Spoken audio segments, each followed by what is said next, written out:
Welcome to Ballet Bites, your daily 10-minute deep dives, where we, dissect the evolving world of ballet. Right off the bat, Balanchine's line. There are no mother-in-laws in ballet. It's clever, but it, really hints at a strict hierarchy. Yep, absolutely. That's the spark of our conversation. I mean, is that hierarchy truly melting in 2025, or is it, well, just putting on a new coat of paint? Yeah, exactly. Take the New York City Ballet, for example. Their recent push to draw in younger, more diverse crowds, cheap tickets, DJ-backed receptions, and even Instagram collaborations is, really flattening some of those tradition-bound layers. It's like watching hierarchy do a plie into modern relevance, isn't it? They're not just sticking to the old script. Right, but here's the kicker. Inside the companies, dancers still clock in with a discipline that's as rigorous as a soldier's routine. Balanchine's daily class remains sacrosanct. Yet now, wearable-tech studies, for instance, using IMUs to track asymmetrical loading in Grand Allegro, are nudging classes toward these data-driven health checks. Yeah. So we're essentially looking at the same daily discipline, but with a fitness tracker twist, right? That kind of integration of tech and tradition is fascinating. Exactly. It's like the old meets the new. And speaking of tech, have you heard about Jacob's Pillow opening a ChoreoTech Lab? They're diving into AI and augmented reality for choreography prototyping. Oh yes, that's mind-blowing. I mean, imagine combining Nureyev's impulsive risk-taking with an algorithm that predicts injury probability. But, don't you wonder if that might dampen the intuitive artistry? Right. Well, some might say it could. But, think of it this way. If Pavlova believed movement speaks deeper truths than language, then maybe AI can help the body speak even clearer by, correcting micro-misalignments before they cause serious issues. True that. I get that, but don't you feel a tinge of risk? Like if we lean too much on tech, the soul of the dance could, get lost in all the data? That's a fair point. I mean, there's always the debate of, can technology supercharge artistic creativity without, undermining its intuitive essence? And that leads us into our next topic, wellness in ballet. Right. And the question on many lips is whether modern wellness practices are finally honoring Baryshnikov's call to care for the child of the dance. Exactly. Look at the Joffrey Ballet's on-site mental health program, confidential therapy sessions, as routine as, retying those ballet shoes. It's a radical departure from the old burnout is a badge of honor mentality. It sure is. It's like treating the dancer's psyche with the same care as their technique. Stretch, strengthen, and avoid snapping like a tendon under pressure. And then there's that body-shaming incident down under with the Australian ballet, where a review went too far. It's, a reminder that wellness culture isn't just about physical training. It's about standing up for the dancer's mental well-being too. Yeah, absolutely. And it shows that artists are not staying silent. They're, calling out critics who cross the line and demanding a more supportive environment. Right on. Now, shifting gears a bit, let's talk about music. The article describes music as, the very lifeblood of ballet.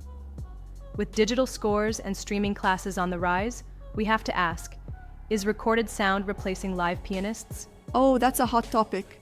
Some free downloadable class tracks, like those from Jonathan Still's sheet music blog, are booming with thousands of clicks. It really democratizes accessibility across time zones. Yeah, but try rehearsing a Robin's Pas de Deux to a recorded track, and you'll feel it. A missing heartbeat.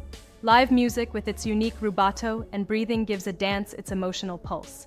True, live performance carries that, organic nuance that recordings sometimes lack. However, there are hybrid solutions where pre-recorded orchestras work in tandem with a live conductor to sync in real time.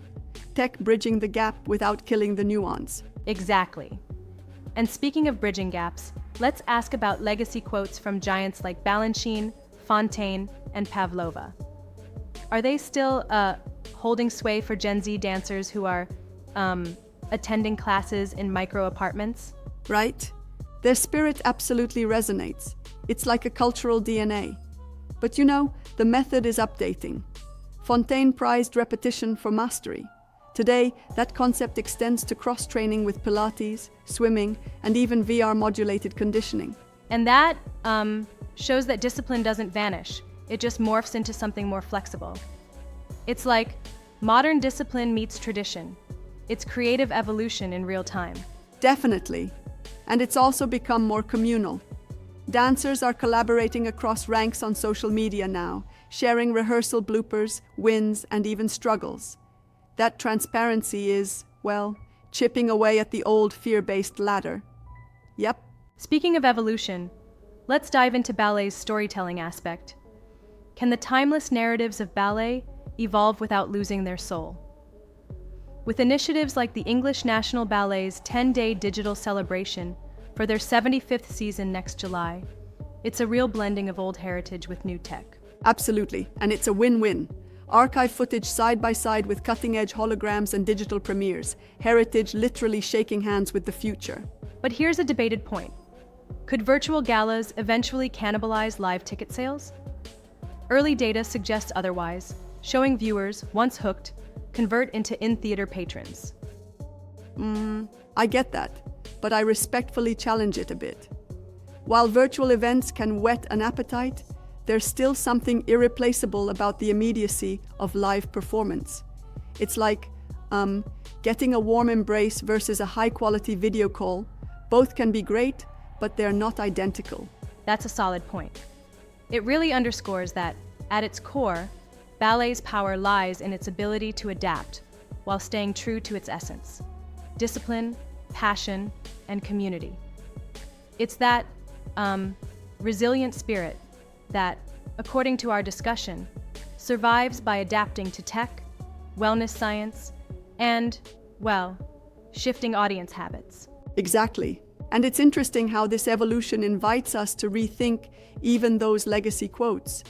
Today, a quote like Pavlova's "get up and try again" might be paired with a reminder to, check your wearables, right? Precisely. It's like, modern dancers are carrying a timeless message with them, but now it includes a nod to digital self-care and mindfulness. And it's not just about individual care. I mean, if your studio culture still feels like a 1960s monarchy, it might be time to re-envision that space with a dash of humor and innovation, perhaps even redesigning the proverbial throne room. Absolutely. It all circles back to balancing tradition with new energy. The giants of ballet laid the groundwork, but now it's up to today's dancers to, refine that legacy in a way that resonates with contemporary life. And your takeaway, folks, could be summed up as: carry Pavlova's fire, maintain discipline, but always be ready to innovate and adapt. Right. Exactly. Whether it's through AI point prep, wearable-tech health checks, or digital playlists that vibe with live rubato, the dance continues, ever evolving, but always echoing its roots. And that's what makes this art form so alive and pertinent today. Every pirouette now has a bit of data behind it, a touch of wellness science, and a whole lot of heart. So let's wrap up by inviting our listeners to share their thoughts on all these big questions: tech and point work, mental health protocols on stage, or even the perfect digital playlist for a warm-up. We're eager to hear your insights, critiques, and those moments where tradition meets innovation in the dance world. It's your voice that keeps this conversation dynamic. And hey, if your studio still clings to yesterday's methods, maybe cite Balanchine, toss in a joke, and help modernize that outdated system. After all, evolution is, the dance itself. Exactly. Keep dancing, keep questioning, and above all, keep embracing change. Thanks for being with us on this deep dive into ballet's present and future. That's a wrap for today's Ballet Bites episode. Remember, the stage is set for both classic discipline and modern innovation, and it's up to us to, stay engaged and inspired.